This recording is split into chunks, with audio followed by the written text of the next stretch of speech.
Update. Am I the a-hole for not letting my friends use my backyard for their wedding because they do not want me to bring a +1? Original post. Here is the situation. Last summer, I bought my grandparents' house. This house was the hangout spot for my friends and me throughout our childhood. This includes my friend Dave. The house has a sizable amount of land, which includes a lake and a gazebo. I was supposed to buy the house with my now ex-girlfriend, Leslie. But during the process of getting approved, I found out she had massive amounts of credit card and personal debt that she had hidden from me throughout our 4 years together. As a result, I decided to break up with her. That was about 6 months ago. I met Leslie because Dave's long-term girlfriend Kim is Leslie's cousin. Dave and Kim are engaged and set to get married in April. When I was buying the house, they asked if they could have the ceremony at the gazebo, and I agreed. In December, I started dating again. Leslie has not taken this well at all. She thinks we are going to get back together and has tried multiple times to make that happen. I have told her in no uncertain terms that isn't happening. Dave and Kim have now asked me not to bring a +1 to the wedding for Leslie's sake. I told them that this request is ridiculous. This wedding is happening at my house, on my land, and I am not allowed to bring a date because of a crazy ex. If that's the case, then they need to find a new venue for the wedding. They are mad about this, given the short time frame before the wedding. So we are at an impasse. Am I the a-hole?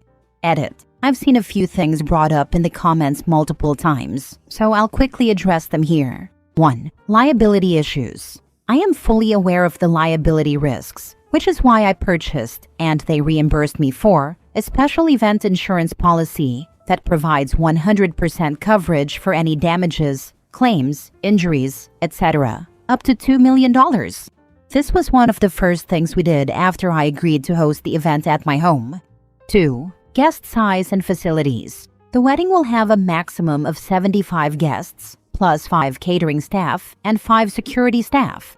Security is necessary because it's an open area that anyone walking past can access. The house has hosted events twice this size, and logistically, it has been fine. The property has 2 cottages, one with 1 bathroom and the other with 2 bathrooms. The only portion of my house that will remain unlocked during the wedding is the finished basement, which has 2 additional bathrooms. 3. The +1 situation. Every single guest who is not in an established relationship received an invitation with a +1, including both me and Leslie. This conversation only came up after I sent in my RSVP and indicated that I would be bringing a +1.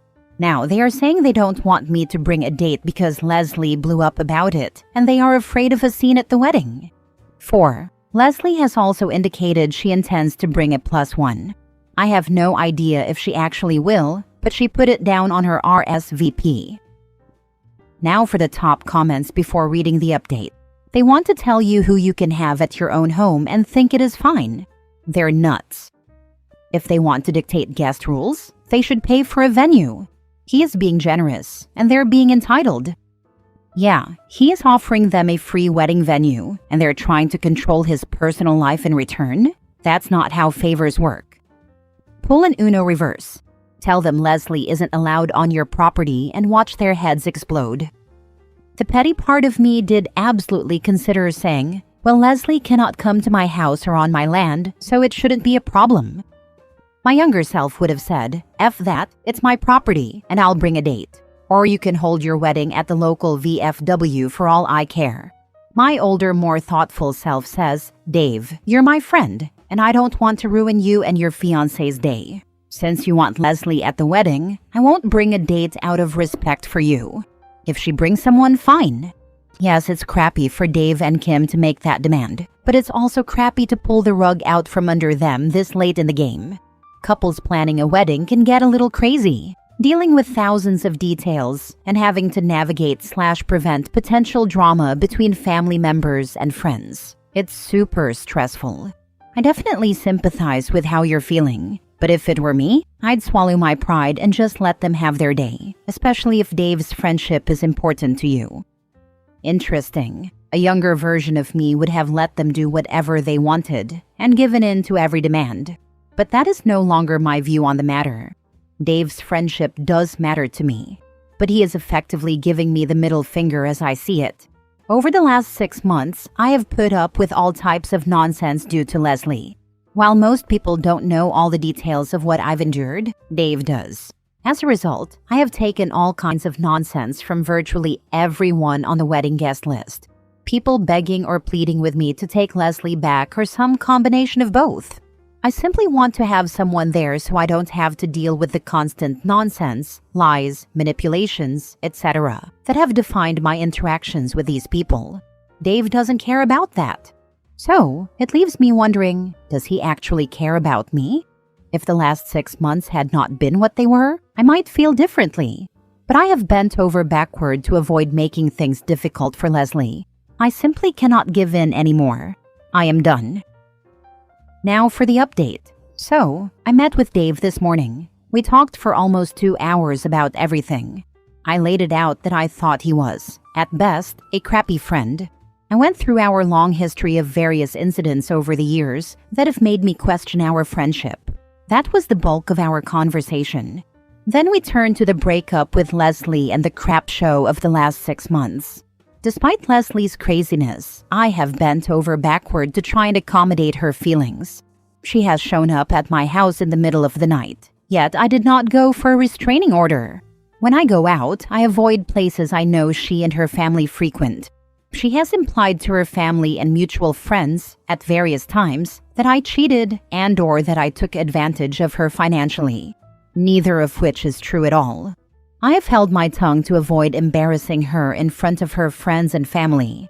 Dave knows all of this, yet, once again, he is demanding that I put Leslie's feelings before my own. I said, "You and everyone else need to stop coddling her like she's a freaking child." Dave admitted that Leslie has been crazy and ridiculous since the breakup, but he said she feels she didn't get closure after the relationship. She wants to have an evening where she can talk to you to get that closure. He also told me that Leslie has been very vigilant about paying off her debt and has paid off almost $10,000 of her credit card debt. She wants to talk to me about her progress, to see if that might cause me to change my mind. It will not.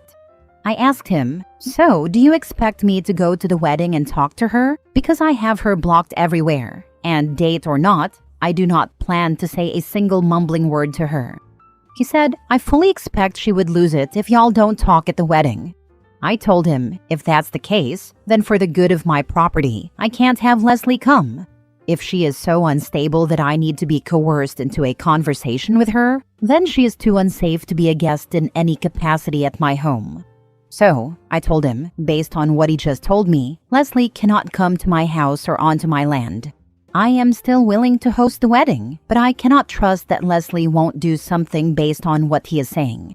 Dave lost it at this point. He yelled, "F you and your I don't need it." So I said, "Then the wedding is off." He left. So that's the state of things. To add, the day of the wedding is not the time to get closure, and at the wedding is not the place to get closure. Your friends are okay with her hijacking their ceremony so she can sleep better at night? Yeah, that would be a big not happening, any of it, from me. It sounds like they're prioritizing Leslie's feelings over your rights as the homeowner. Sounds like they're prioritizing her feelings over having a calm wedding and reception.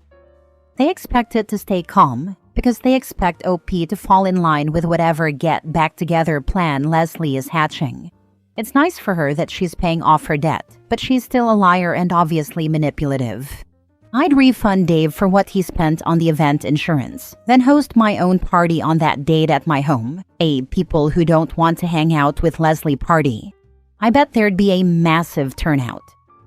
Well, I think one of your key takeaways from this is that you need to start living your life. Stop avoiding places you normally go to. Clarify to people why you broke up, that it wasn't because you cheated, and put together any evidence of her crazy behavior so you can get a restraining order if needed. You also need to tell people why the wedding isn't happening at your place because you know they're going to make you out to be the bad guy. This times 100. OP, there's no need for you to keep doing what you're doing. The whole group, including parents, needs all the details about what happened and what is still happening. If she shows up at your house again, call the police and have her trespassed. Too bad about Dave. He sounds like a big a-hole. You are better off without him in your life. Next story. Am I the a-hole for refusing to switch seats on a plane even though a mom started crying? So, I, 27 male, was on a long-haul flight, about 10 hours, and I had booked a window seat months in advance. I get motion sickness, and having a window helps a lot. Plus, I was planning to sleep for most of the flight. When I got to my seat, a woman, maybe mid-30s, was sitting there with her baby on her lap. I politely told her that she was in my seat, and she, immediately, looked uncomfortable. She said she thought it would be okay since she wanted to sit with her husband, who was in the middle seat next to her. I asked where her original seat was. It turned out she was supposed to be in the middle seat of the row behind us. She asked if I could just take her seat so she could sit with her husband and baby. I glanced back and saw that her seat was squeezed between two big guys, and I already knew that wasn't going to work for me. I apologized and told her that I really preferred to keep my assigned seat. She kept insisting, saying, "It's just a seat," and "I'm a mother traveling with a baby." The husband wasn't really saying anything, just giving me a guilty look. A flight attendant came over because she was getting upset, and when I explained the situation, the attendant told her she had to sit in her assigned seat if I wasn't willing to switch. Then she started crying. Not full-on sobbing, but she looked really frustrated and kept shaking her head like I was some kind of monster. I felt bad, but at the same time, I had paid for this seat and specifically booked it early. The guy next to me whispered, "Good for you, man. People always try to pull this." After takeoff, I put my headphones in and tried to sleep, but I could feel the people behind me glaring. When we landed, the husband mumbled, "Must be nice to have no empathy," as I grabbed my bag. Am I the a-hole for not giving up my seat? Now for the top comments. I don't even need to read your post. Whenever anyone wants to keep their assigned seat, they are not the a-hole. I've never understood this whole concept. If I can't find the seat I need on a flight, I don't buy it and check other flights. Pretty straightforward. Exactly. The only a-holes are the ones who expect someone to switch with them. You're not the a-hole for asking, but you are for sulking when rejected. Not the a-hole. I'm a frequent flyer, fly round trip like 6 times a year. And when that person said, "People always try to pull this," he was not lying. Someone else's poor planning is not your responsibility. On top of that, why didn't the husband man up and take the kid for part of the flight? Yeah, not gonna lie. I can't help but wonder if it wasn't that the husband bought the plane tickets cheaper this way and said, "Don't worry, honey. No one's gonna tell a mom with a baby they won't switch seats." Dad here that just bought plane tickets. Damn right. I paid more to select the seats for my family, so we weren't spread around the plane in middle seats. Yeah, it sucks that the advertised price doesn't come with seat selection and picking a seat is 20% more or whatever, but you have to suck it up and pick the upgrade. Last story. Am I the a-hole for refusing to be a prisoner to motherhood after my divorce? I, 32 female, recently separated from my ex-husband, 33 male, after years of feeling like I was disappearing. I was a wife, I was a mom, but me? I didn't exist anymore. My entire life revolved around my marriage and our 3 kids, 13, 5, and almost 2. I love my children more than anything, and I have them the majority of the time.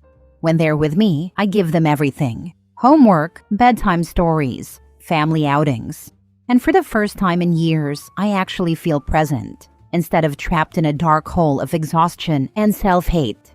But on the rare days or weeks they're with their dad, I finally have a moment to breathe. I've been using that time to do things I never got to do when I was married. Hiking in the mountains, camping under the stars, going to concerts, making friends, playing my games, and watching my movies. I'm figuring out who I am outside of just mom. And now my ex is losing his mind over it. He says I'm abandoning our kids and being selfish. He's running around telling mutual friends and family that I care more about having an adventure than being a mother. Apparently, because I go on overnight camping trips, I'm irresponsible. What does he expect me to do? Sit in an empty house, staring at the walls, waiting for my kids to come back? For context, during our marriage, he had plenty of hobbies: late-night gaming, concerts, nights out with friends, and even a planned Vegas trip with his coworkers. He never once questioned whether he was abandoning his family. But now that I'm doing something for myself, suddenly I'm the villain? I feel like I'm being a good mom by taking care of my mental health and showing my kids that life doesn't end when things get hard. But his words are starting to get to me. So, am I the a-hole for finally choosing me for once? Editing to answer some questions. 1. Was my ex abusive? Yes. I wasn't allowed to do anything. I couldn't go to the store without him. He had to go to the gym with me to keep an eye on me, and he kept my credit cards in his wallet for his use only. If I needed anything, clothes, shampoo, undergarments, he told me I was wasting his money. Any money I did make from side jobs was his money. 2. Did he ever want to do things together? No. If I asked to go do anything, he would make the entire day miserable, either by tearing me down until I wanted to disappear, or by messing with the kids so they would be miserable, which in turn made me miserable. 3. How did I finally leave? By the time I was able to leave him, I was wishing a car would hit me so I wouldn't have to deal with it anymore, because I thought there was no way out. My cousin came and picked me and my kids up and took us to Tennessee so I could reset. When I didn't feel like dying anymore, we took a road trip back home, which helped clear my head even more. By the time we got back, I was able to move out, even with him screaming at me. Why does he even know what you do when the kids aren't there? It's none of his business. His sisters and our daughter stalk my Instagram, and I can't figure out which follower it is. I blocked their main accounts. Change your settings to private then. Also, take this to a family judge and tell them you wish to give up majority custody for 50-50 time. You're not a bad mom for wanting some you time. He's only whining because now he actually has to be responsible and take care of his kids. You deserve time to hang out with friends and pursue your hobbies when you're not mothering. Your kids will see the difference too. They can tell when mom isn't happy. It is private, and I wouldn't trust him to have them more than he already does. He doesn't even pay attention to school holidays. He just asked me if the kids have school today. What does he do when you have the kids? Lives the life of a hermit monk? He still goes out and does everything he did when we were together. Even when he has the kids, his mom watches them so he can continue to do the things he was already doing. Tell everyone that piece of info and ask if they still think you are a bad parent. He's just jealous you have a life now. He probably wonders why you are divorced, lol. Oh, he does, and also blames me for everything.